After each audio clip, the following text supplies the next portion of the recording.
Welcome to the slop farm. Enjoy the video. You start now, turn the HVAC fan to off and note the thermostat mode because you don't want the system cycling while you work. Put on gloves, collect the correct replacement filter size, a screwdriver, flashlight, and a vacuum. Once ready, remove grill screws or release clips, use steady pressure and keep parts organized. As you open the vent, inspect the surrounding duct for obvious debris so you know whether a simple swap or light cleaning is next. You pull the old filter straight out, keeping it level to prevent dust falling into the return. If it's loaded, tuck it into a plastic bag and seal it. Then vacuum the visible 6 to 12 inches of the duct and wipe the frame so the new filter seals well. Once done, verify the airflow arrow on the new filter points toward the furnace. Measure depth, 1 inch versus 2 or 4, so the replacement sits snug and performs correctly.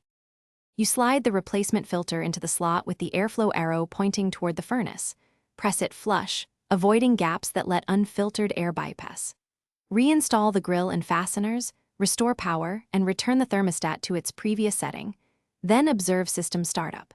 If the fan struggles or airflow seems weak, make sure the arrow orientation and filter size are correct. Check for gaps around the frame, and confirm the grill isn't blocking. Thanks for watching. Consider subscribing if we helped you today.